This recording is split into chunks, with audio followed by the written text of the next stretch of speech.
Ahora, como ustedes recuerdan de las primeras clases, ¿no? El átomo está formado por dos regiones, el núcleo y la zona extranuclear. En el núcleo tendríamos una serie de partículas a las cuales denominamos protones. Esos protones son los que van a determinar la identidad del átomo, ¿no? Eso también ya lo hemos visto anteriormente. Ahora vamos a trabajar sobre la parte externa, lo que rodea al núcleo, y a eso se le denomina zona extranuclear. Como nosotros ya sabemos, en la zona extranuclear vamos a encontrarnos electrones que van a estar moviéndose alrededor. Y este movimiento que van a realizar los electrones es caótico, es desordenado.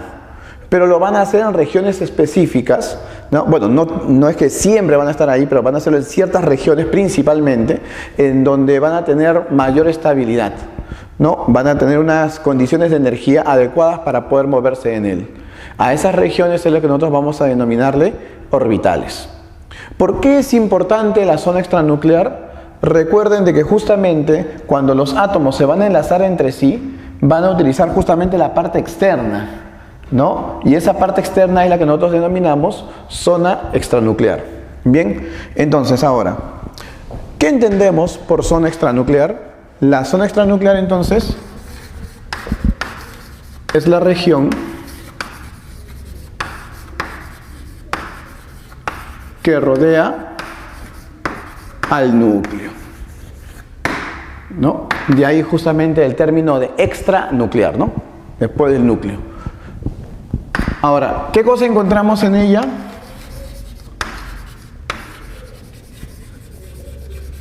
En esta región encontramos única y exclusivamente electrones, no hay nada más. A diferencia del núcleo, que había un montón de partículas, en la zona extranuclear únicamente vamos a encontrar electrones. Ahora, estos electrones van a estar moviéndose, no van a estar quietos. Bueno, en realidad la materia nunca está quieta, ¿no? En el núcleo también hay movimiento, pero este movimiento es principalmente de vibración. Mientras que aquí el movimiento que van a hacer es de traslación, ¿no? Los electrones van a trasladarse, van a cambiar su posición y también van a rotar. Igual que la Tierra, que se traslada y rota, también va a hacer esto. Pero ese movimiento de traslación es caótico, es desordenado. Muy bien, entonces vamos a poner acá, moviéndose caóticamente.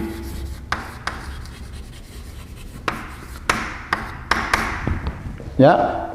Y este movimiento dijimos que iba a ser principalmente en algunas regiones, ¿no? Las cuales van a tener ciertas condiciones adecuadas. Muy bien. En regiones probabilísticas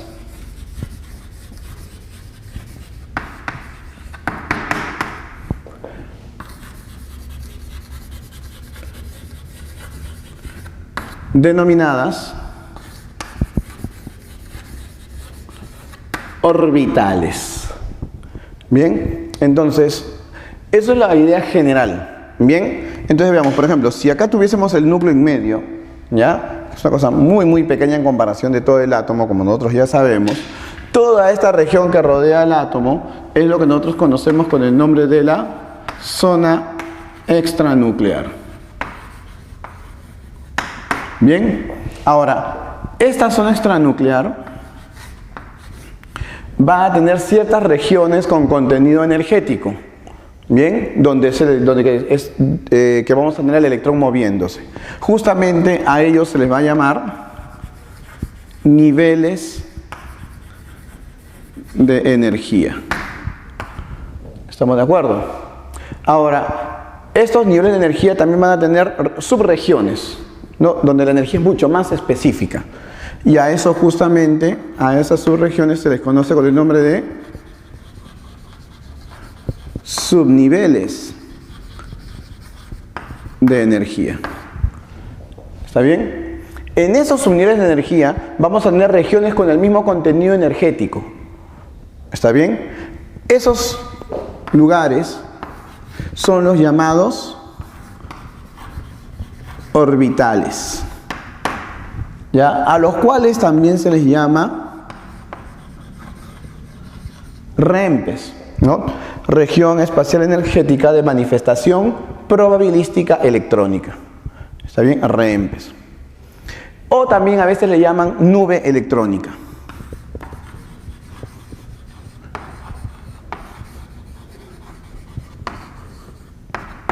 Y aquí mucho cuidado, porque a veces se piensa que la nube electrónica es la zona extranuclear. No, la nube electrónica es el REMPES, una parte de la zona extranuclear.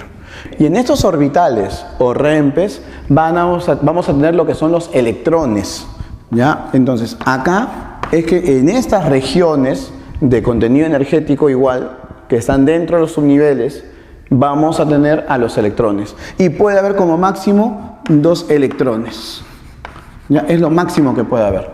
¿Ya? Más o menos la idea es como, por ejemplo, que si tenemos una persona que nosotros queremos determinar su posición en un condominio, el nivel sería el piso en el que se encuentra. ¿Ya? El subnivel sería el departamento, ¿no? Y el orbital sería la habitación. Y en cada habitación 2 personas pueden habitar como máximo. Más o menos es como para hacer una analogía y podamos entender mejor esta representación, esta división de la zona extranuclear.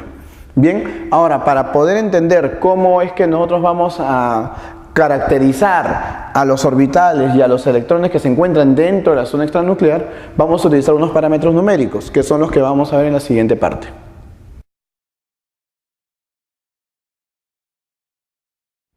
Bien, ahora vamos a ver cómo nosotros vamos a parametrizar numéricamente el comportamiento del electrón y las características que va a tener el electrón en el que se encuentra. Bien, para esto vamos a utilizar unos parámetros que denominamos nosotros números cuánticos. El electrón tiene un doble comportamiento, ¿no? Se comporta como partícula y también se comporta como onda. Eso justamente los indicó de Broglie. Ahora, en función a eso y además considerando, ¿no?, el principio de incertidumbre de Heisenberg, el cual nos indicaba que es imposible conocer exactamente la posición y la velocidad con la cual se mueve el electrón, entonces es que Erwin Schrödinger determinó una ecuación para poder explicar el comportamiento del electrón. El detalle estaba que cuando él hace esta ecuación, ¿ya?, le salen 3 parámetros numéricos como solución. A esos 3 parámetros numéricos es lo que nosotros llamábamos los números cuánticos, o llamamos números cuánticos. Pero cuando esta solución, luego él trata, con estos parámetros numéricos, trata de explicar el comportamiento del electrón, no coincidía, sobre todo para átomos polielectrónicos, en el cual, por ejemplo, según estos parámetros numéricos, la energía del electrón depende de un solo valor, pero en realidad depende de 2. Es allí en donde Schrödinger ve que estaba equivocado y utiliza la mecánica relativística, ¿no? Y ahí justamente fue ayudado por Paul Dirac para que puedan entender mejor el comportamiento del electrón, y cuando se utiliza esta mecánica relativística ya se tiene no 3 soluciones sino 4. A esas 4 soluciones es la que nosotros conocemos con el nombre de los números cuánticos. Bien, acá son parámetros numéricos, ¿ya?, que explican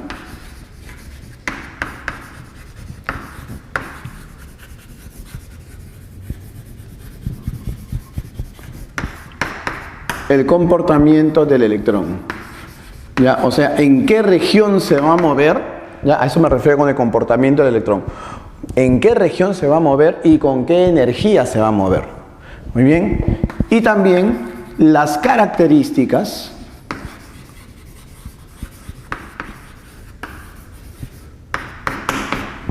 del orbital en el que se encuentra este electrón, ¿no? Entonces nos va a hablar de 2 cosas los números cuánticos, ¿no? Nos van a hablar de 2 cosas. Uno, del electrón, y también del orbital donde se encuentra ese electrón. Muy bien. Ahora, como les expliqué, los 3 primeros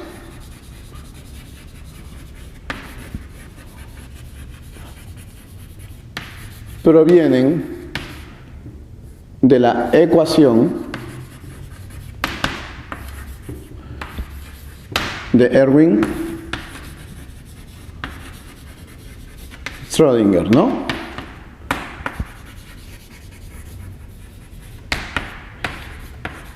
Mientras que el cuarto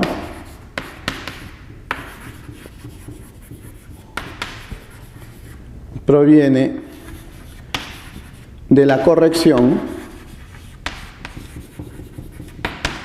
relativística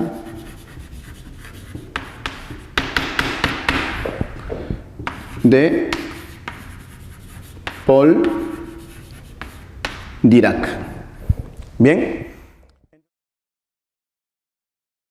Entonces ahora miren, acá en este cuadro vamos a sistematizar la información sobre los números cuánticos. Ya tenemos 4 números cuánticos que son los que vamos a caracterizar, y también qué valores pueden tomar, como también el significado que nosotros debemos interpretar. Bien, existen 4 números cuánticos. El principal, al cual lo vamos a denotar mediante la letra n. Muy bien, lo que está entre paréntesis sería su notación. ¿Ya? Tenemos el secundario. Ahora, al secundario le pueden dar otros nombres también, ¿ya? Acá vamos a poner secundario. También le dicen momento angular, número cuántico momento angular, o también le llaman azimutal. ¿Está bien? Y esto se representa mediante la letra L. ¿Ya? Tenemos el número cuántico magnético, también a veces le dicen momento magnético, que lo puedes representar como M o M sub L. Las dos representaciones son válidas. ¿Ya? Y luego tenemos el número cuántico spin, ¿no? Ahora, también ya se ha castellanizado el término, puedes también encontrarlo como spin, de esta forma, ¿ya? Y lo vas a representar con la letra S o M sub S. ¿Está bien? Estos son los 4 números cuánticos que vamos a caracterizar. Bien, ahora veamos qué valores pueden tomar. El número cuántico principal puede tomar valores que van, ¿no?, desde 1, 2, 3, 4, 5 y así sucesivamente, y en teoría hasta el infinito. Muy bien. Ahora, antiguamente, cuando se descubren las características de la zona extranuclear, se ve pues que está formada por capas, ¿no? Y estas capas, que justamente son estos niveles, ¿no?, los vamos a representar, pero no de manera numérica, sino antiguamente eran de forma literal. ¿Ya? La capa K, L, M, N, O y así sucesivamente. Bien. En cuanto al número cuántico secundario, o también llamado momento angular, o también llamado azimutal, L puede tomar los siguientes valores, ¿no? Acá esto es un conjunto de valores que va desde el 0, 1, 2, 3 y así sucesivamente hasta n-1. Siempre comienza en 0 y termina en n-1. Bien, ahora acá estos valores también en realidad pueden ser representados de manera literal, ¿ya? Pero aquí debemos tener en cuenta de que estos son S, P, D y F representados en minúsculas, no en mayúsculas. ¿Ya? S por sharp, que significa nítido, ¿no? Contiene orbitales que son muy fáciles de determinar. P de principal, porque en este caso tenemos pues orbitales con una característica de los elementos representativos. ¿Ya? D es difuso porque no se nota muy bien, y F fundamental se refiere más que todo al hecho de que cuando se hace la distribución electrónica van más hacia adentro, pues van hacia el fundamento del átomo, digamos, porque hay una transición interna. Recordemos que los elementos que su distribución electrónica termina en F son los llamados de transición interna. ¿Y por qué? Porque van hacia la parte más interna del átomo cuando se distribuye sus electrones. Ahora, estos dos números cuánticos los he puesto juntos. ¿Por qué? Porque justamente comparten el significado para el electrón. ¿Ya? Los dos en conjunto van a determinarme la energía del electrón, ¿no? Acá vamos a poner el problema, está relacionado con el estado energético. Bien, es más, existe un término que nosotros conocemos con el nombre de energía relativa.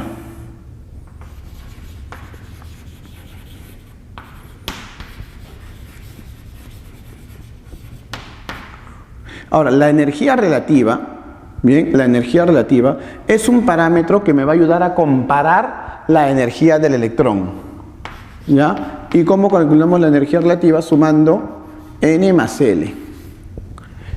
¿Estamos de acuerdo? El que tenga mayor valor de la suma de N más L tiene mayor energía.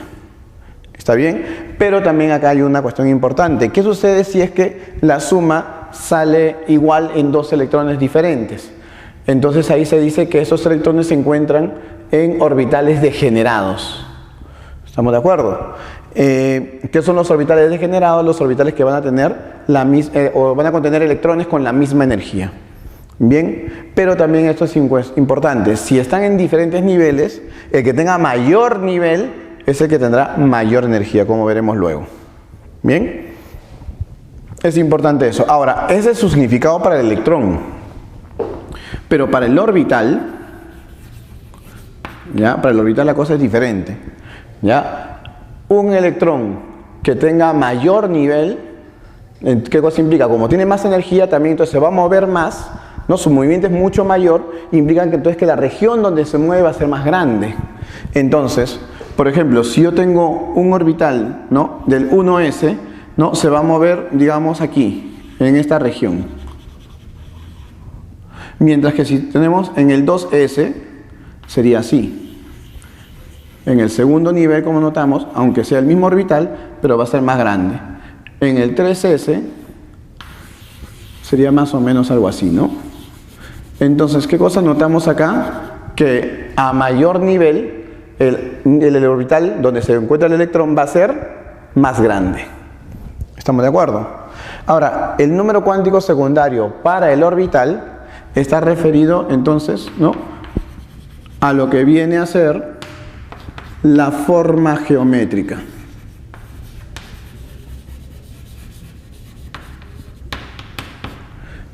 ¿Estamos de acuerdo? Ahora, aquí en la forma geométrica puede ser esférica, ¿no? Cuando es S, o sea, cuando es el L vale 0. Puede ser también del tipo dilobular cuando es P, o sea, cuando L vale 1. Muy bien.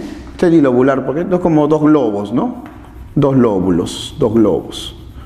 Bien. O también podría ser tetralobular.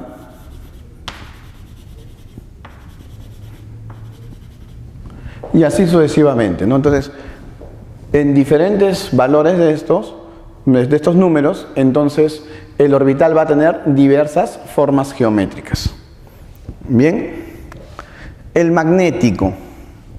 El número cuántico magnético, que vamos a representar como M, va a tomar valores que van a depender de L. Mira, esos son los valores de N. Los valores de L dependen de N. Y los valores de M van a depender de justamente el anterior, que en este caso sería L. Van desde menos L, pasando por el 0, hasta más L. ¿Ya? Ahora, ¿qué significa? ¿No? En el caso del electrón, cada valor es un orbital. ¿Ya? Cada valor es un orbital. Entonces me indican cuál de los orbitales se encuentra. ¿Está bien? Mientras que para el mismo orbital, obviamente no va a significar el orbital, sino que ¿qué es lo que va a pasar? Por ejemplo, en el caso de L igual a 1, M, ¿qué valores puede tomar? Menos 1, 0, más 1. Significa que hay tres orbitales y los tres serían dilobulares. Entonces, ¿en qué se diferencian? Como tienen el mismo valor de N y de L, su energía va a ser la misma. Como tienen el mismo valor de N, van a tener el mismo tamaño, ¿no? La forma también va a ser la misma. En lo que se van a diferenciar es en la orientación espacial. Porque un orbital dilobular puede estar en el eje X, otro va a estar en el eje Y y otro va a estar en el eje Z. ¿Se dan cuenta? Entonces acá cada valor implica una orientación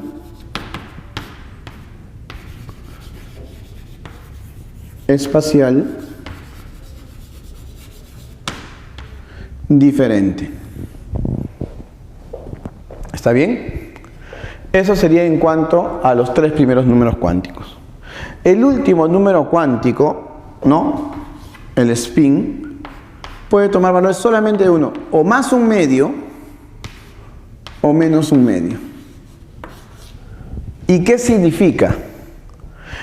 Va a estar relacionado con el sentido de giro del electrón. ¿Qué es lo que sucede? Que el electrón no solamente se traslada, sino que también rota, hemos dicho. Y al rotar va a generar alrededor de él un campo magnético. Según el sentido de la rotación, ¿ya? El campo magnético va a tener también diferente orientación. Si gira así, ¿no? Digamos, entonces acá estaría el polo norte y acá estaría el polo sur.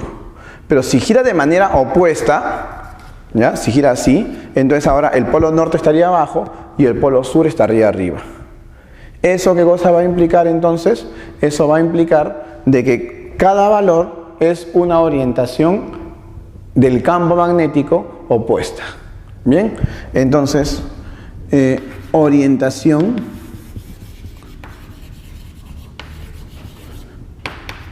del campo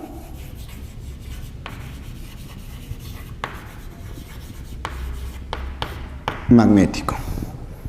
Bien. Ahora, por convención, aunque obviamente no vamos a tener un electrón para poder verlo, ¿no? Cuando es más un medio, es antihorario. Y cuando es menos un medio, es horario. ¿Está bien? ¿Cómo es esto, no? Ahora, esto es importantísimo, ¿saben por qué? Porque en función a esto, nosotros vamos a poder determinar el hecho de que haya como máximo 2 electrones. ¿Ya? Por ejemplo, digamos que este fuese el orbital, ¿no? El electrón se va a mover, ¿no? Acá hay un electrón que se está moviendo. Bien, ahora, no solamente se mueve traslacionalmente, como hemos dicho, sino también rotacionalmente. Digamos que este fuese su eje imaginario y se mueve así. ¿Ya? Entonces, por dar un ejemplo, este que sea su spin, ¿ya? Su spin que sea de más un medio. ¿Ya? Y como gira de esta manera, el polo norte estaría acá y el polo sur estaría de esta forma.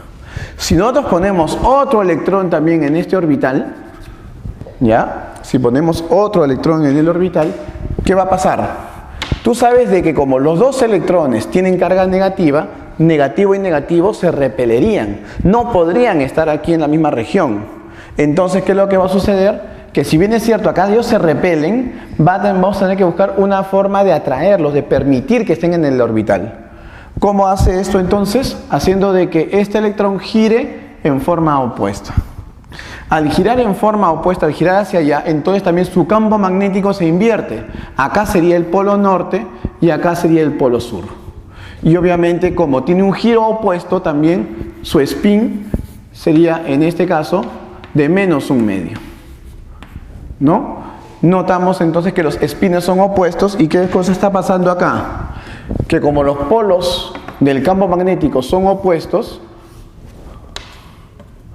aquí entonces habría fuerza de atracción. Acá hay una fuerza de atracción. Pero claro, también existe una fuerza de repulsión porque las dos cargas son negativas y negativo con negativo se repele. ¿Se dan cuenta? Entonces, el hecho de que haya un giro, un campo magnético, y que estos dos campos magnéticos sean opuestos, es lo que permite que haya dos electrones. Ustedes dirán también que cuando se hablaba de la zona extranuclear hace un momento, se dijo de que como máximo en un orbital podían haber dos, no tres. ¿Por qué no puede haber tres? ¿Qué pasa si yo pongo un tercer electrón? Primero, que por las cargas se repele. Segundo, de que como va a haber una misma orientación con alguno de estos dos campos magnéticos, entonces también habría una repulsión mayor. Por lo tanto, viene un electrón más y sale repelido de todas maneras.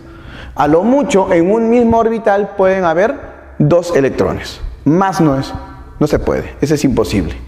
Bien, digamos que este es el núcleo, muy bien, y esto sería la zona extranuclear, ¿ya? La zona extranuclear hemos dicho de que va a estar formada por niveles, ¿no? Nivel 1, nivel 2, nivel 3, nivel 4 y así sucesivamente, ¿no? Y entonces acá notamos primero de que a mayor nivel, ¿no? El electrón, ¿por qué tiene mayor tamaño también el orbital donde se encuentra? Es porque también como tiene más energía, tiene mayor energía cinética, entonces al tener mayor movimiento va a ocupar un mayor espacio. Entonces notamos justamente por eso, ¿no? Que como es mayor nivel de energía, hay más energía, entonces también es que se hace más grande. Ahí claramente están las características del nivel, del primer número cuántico, el número cuántico principal. Ahora, hemos dicho de que estos niveles van a estar formados por subniveles. Y justamente dijimos de que los valores que iba a tomar L iban desde 0 hasta n-1. Vamos a comenzar aquí para que lo entendamos mejor, ¿ya? Por ejemplo, si el nivel es 4, entonces L, ¿qué valores puede ser? L puede ser 0, L puede ser 1, L puede ser 2 y L puede ser 3. Siempre es hasta 1 menos de n. ¿Estamos de acuerdo? Entonces, cuando n vale 3, L puede ser 0, dijimos. ¿Hasta qué valores puede ser? Hasta el 2, ¿no? Como n vale 3, siempre es un valor menos. Entonces, L es igual a 0, L es igual a 1 y L es igual a 2. Bien, ahora como n es igual a 2, ¿qué valores puede tomar? 0 y 1, ¿cierto? Muy bien, entonces, ¿cómo sería aquí? L igual a 0 y acá L igual a 1. ¿Estamos de acuerdo? Y como n vale 1, L, ¿qué valores puede tomar? Solamente 0. ¿Está bien? Pero sabemos nosotros, ¿no?, que habíamos indicado que estos valores de los subniveles lo podíamos reemplazar mediante lo que son letras. Todo lo que era 0, ¿qué cosa es? S, ¿no? S, S, S, S. Todo lo que era 1 era P, ¿se acuerdan? Este es P, este es P, este también es P. Todo lo que era 2, D. Y todo lo que es 3, F. Luego, los valores que iba a tomar el tercer número cuántico iban desde menos L hasta más L. Entonces veamos, como acá L vale 3, ¿qué valores puede tomar los números cuánticos? Sería menos 3, menos 2, menos 1, 0, más 1, más 2, más 3. Cada valor es un orbital, decíamos, ¿no? Cada valor es un orbital. Entonces, ¿qué notamos? De que en este subnivel F, ¿no?, ¿cuántos orbitales hay? 7, por ejemplo. Acá también, ¿cómo sería? Como L vale 2, menos 2, menos 1, 0, más 1 y más 2. ¿Se dan cuenta? Muy bien, acá como L vale 1, menos 1, 0, más 1, 3 orbitales. Y acá como L vale 0, el único orbital que tiene, 0. Bien, acá ya simplemente repetimos, ¿no? 1, 2, 3, 4, 5, ¿no? Que son los mismos de acá, ¿no? Que va desde menos 2 hasta más 2. En P, ¿cuántos habrían? 3. Y en S, 1 solo. Acá también en P, sabemos que van a haber 3 orbitales y S va a tener un solo orbital. Acá S tiene un solo orbital. Y en cada uno de esos orbitales habrían como máximo 2 electrones. ¿Estamos de acuerdo? Muy bien, entonces ahora veamos. De aquí, ¿qué es lo que podríamos deducir? A ver, en los niveles, en el nivel 1, 2, 3 y 4, que es lo que hemos visto hasta el momento, ¿no? Dime, en el primer nivel, ¿cuánto es el número de subniveles? En el nivel 1 hay un subnivel. En el nivel 2, dos subniveles, S y P. En el tercer nivel, tres subniveles, S, P y D. En el cuarto nivel, cuatro subniveles, S, P, D y F. Entonces, ¿qué notamos? En el nivel 1 hay 1. En el nivel 2, 2. En el nivel 3, 3. En el nivel 4, 4. En general, ¿qué podríamos deducir de ello? Que el número de subniveles en un nivel n, ¿a qué es igual? A n. Si te preguntasen cuántos subniveles hay en el quinto nivel, serían 5. En el sexto serían 6. Y así sucesivamente. Bien, ahora, orbitales, que son cada uno de estos. En el primero, ¿cuántos hay? Solamente un orbital. En el segundo, ¿cuántos orbitales notamos? Hay 1, 2, 3, 4. 4. En el tercero, ¿cuántos hay? 1, 2, 3, 4, 5, 6, 7, 8, 9. 9. En el tercero, pero en el cuarto, ¿cuántos habrían? 1, 2, 3, 4, 5, 6, 7, 8, 9, 10, 11, 12, 13, 14, 15, 16. A ver, creo que ya podemos ir deduciendo algo, ¿no? ¿Qué cosas podríamos decir? Si en el primer nivel hay un solo orbital, en el segundo hay 4, en el tercero hay 9, en el cuarto hay 16, ¿qué notamos? ¿Qué relación hay? De que siempre es el cuadrado, ¿cierto? Entonces, el número de orbitales que podemos tener, ¿cuánto sería? En un nivel n, es n cuadrado. ¿Está bien? Ahora, ¿y cuántos electrones puede haber? Recuerden de que en cada orbital puede haber como máximo 2 electrones. Como acá tenemos un solo orbital, entonces serían 2 electrones lo que puede haber como máximo. Acá como hay 4 orbitales, la cantidad de electrones que puede haber como máximo es 8. En el tercer nivel, la cantidad de orbitales es 9. Por lo tanto, la cantidad de electrones sería 18. En el cuarto nivel, la cantidad de orbitales es 16. Por lo tanto, la cantidad de electrones que puede haber como máximo es 32. Y en general, entonces, ¿qué podemos decir? Que el número de electrones que puede haber como máximo en un nivel n es el doble de orbitales, que es n cuadrado. Bien, esas también son cuestiones importantes que las vamos a usar más adelante para la parte de distribución electrónica. Ahora, acá también debemos tener en cuenta lo siguiente.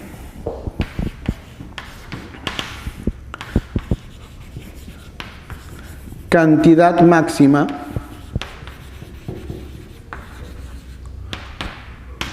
de electrones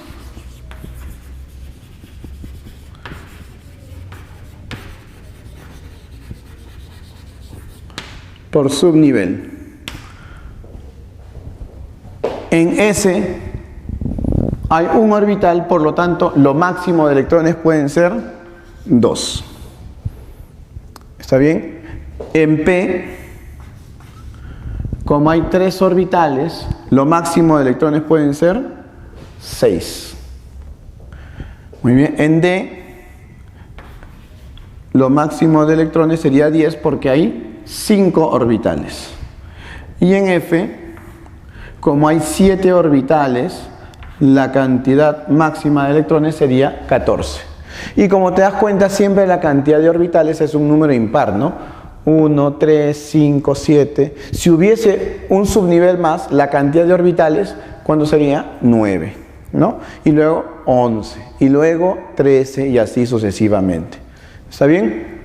Bueno, entonces, esto sería la forma en la cual nosotros ya podemos determinar las características de un electrón ya utilizando los famosos números cuánticos. Ahora vamos a ver en la siguiente parte lo que viene a ser el principio de exclusión de Pauli.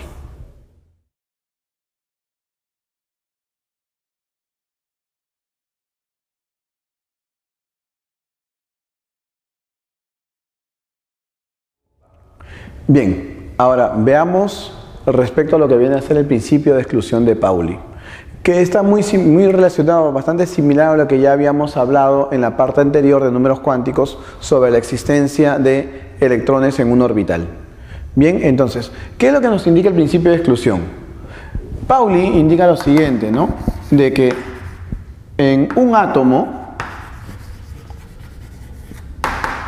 es imposible, ya, por eso se excluye la posibilidad, por eso se dice principio de exclusión, ya, que existan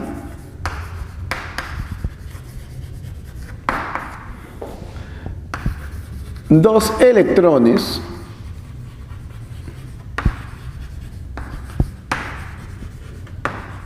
con el mismo conjunto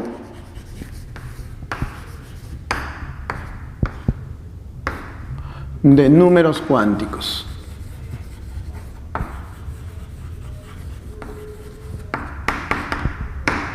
Bien, en otras palabras, no puede haber dos electrones con los mismos valores de N, L, M y S. No puede ser, eso es imposible.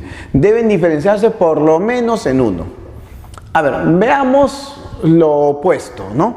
Veamos lo opuesto, porque esto lo vamos a, de alguna manera, demostrar o haciendo la falsa suposición. Asumamos de que sí es posible lo contrario, que sí puede haber dos electrones con el mismo juego de números cuánticos.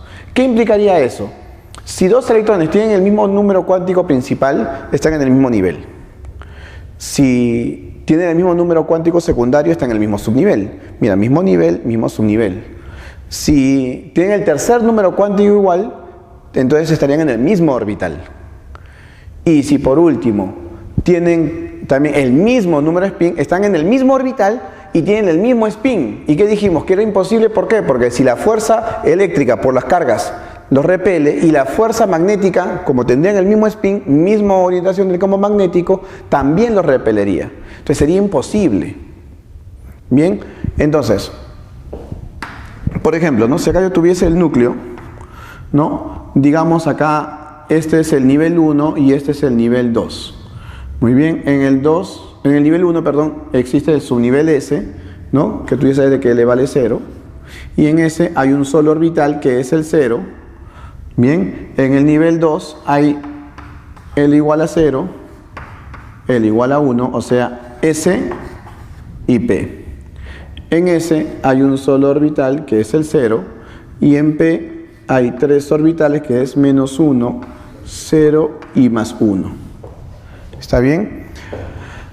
Ahora vamos a hablar acerca de un electrón aquí, un electrón acá, un electrón acá y un electrón aquí. ¿Ya? A este le vamos a llamar electrón 1, electrón 2, electrón 3 y este sería mi electrón 4.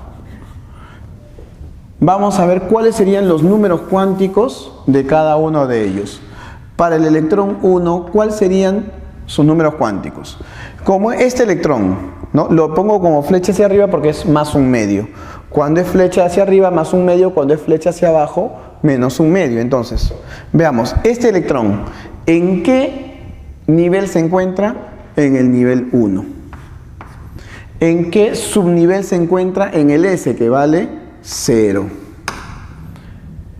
¿En qué orbital se encuentra? En el 0. ¿Y con qué spin está? Más un medio. Recuerda que cuando es flecha hacia arriba es positivo, ¿no? Más un medio. A ver, el electrón 2, ¿qué números cuánticos tiene? ¿No? Veamos, el electrón 2 implica de que está en el segundo nivel, ¿no? En el segundo nivel. ¿En qué subnivel está? En el 0, que es el S. ¿En qué orbital? También en el 0. Y con un spin de más un medio. ¿Qué notamos? Que si bien es cierto, tiene tres números cuánticos iguales, pero el primero es diferente, ¿cierto? ¿Se dan cuenta? Siempre hay algo de diferencia. No puede ser de los cuatro sean igualitos. A ver, el electrón 3. Vamos a ponerlo por acá, ¿ya? Electrón 3. ¿Cuáles serían los números cuánticos del electrón 3? Está en el nivel 2, en el subnivel 0, en el orbital 0 y con un spin de ¿cuánto? Como las flechas hacia abajo, de menos un medio. Mientras que el electrón 4, ¿no? ¿Cuáles serían sus números cuánticos? Están en el nivel 2, está en el subnivel 1, en ese subnivel 1, que es este, en el orbital menos 1, y con un spin de más un medio. Notamos entonces que siempre tienen números cuánticos diferentes, por lo menos en uno se van a diferenciar. ¿Y por qué? Por ejemplo, el electrón 2 y el electrón 3, como ustedes pueden darse cuenta, ¿no? Están en el mismo nivel, están en el mismo subnivel, están en el mismo orbital, pero ¿en qué se diferencian? En el spin. De ahí que también otra interpretación de este principio de exclusión, ¿cuál es? En un orbital, hemos dicho, puede haber como máximo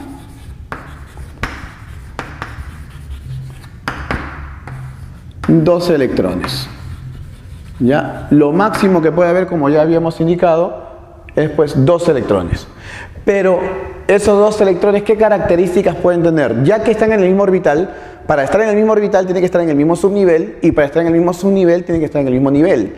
Por lo tanto, N, L y M son igualitos. ¿En qué deben diferenciarse? En el spin, ¿sí o no? Por lo tanto, entonces, estos 2 electrones deben tener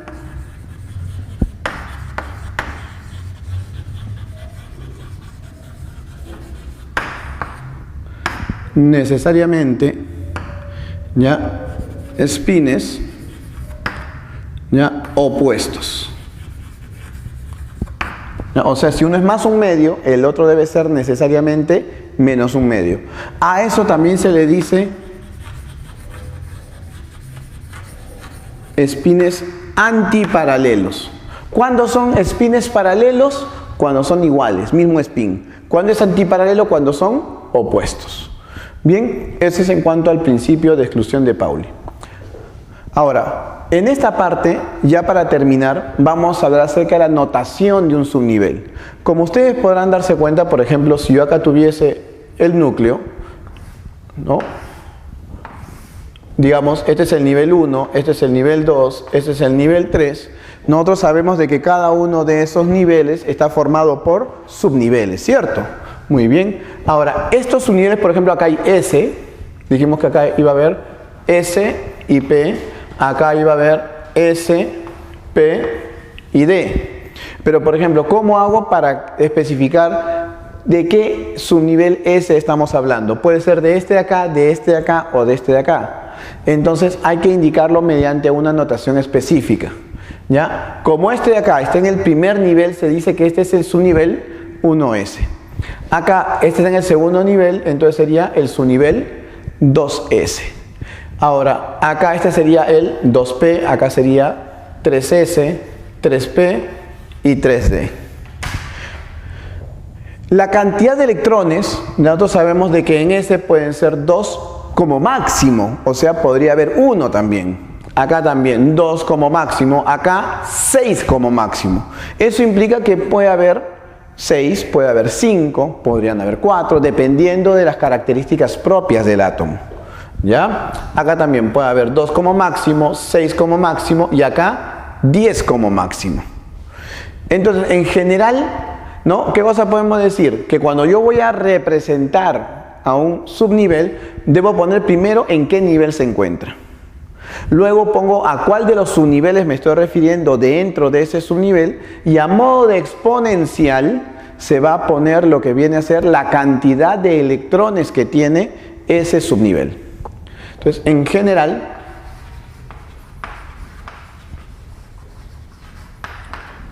es así, ¿no?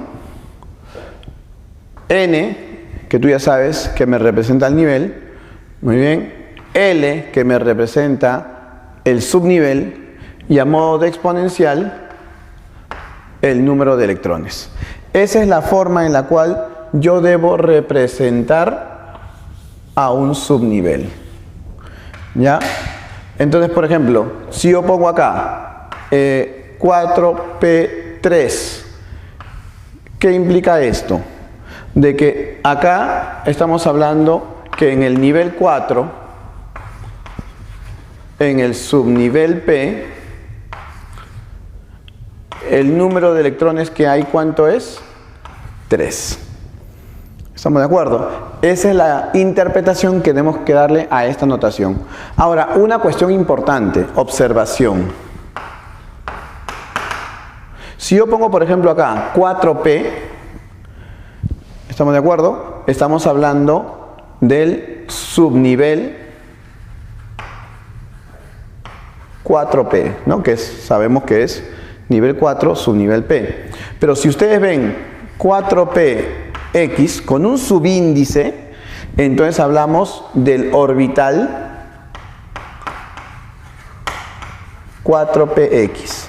¿Por qué? ¿Qué sucede? Tú sabes de que dentro de P hay 3 orbitales, ¿cierto? Y dijimos de que estos 3 orbitales tenían la misma energía, los que están en el mismo subnivel tienen la misma energía, son degenerados, como dijimos hace un momento, pero tienen diferente orientación.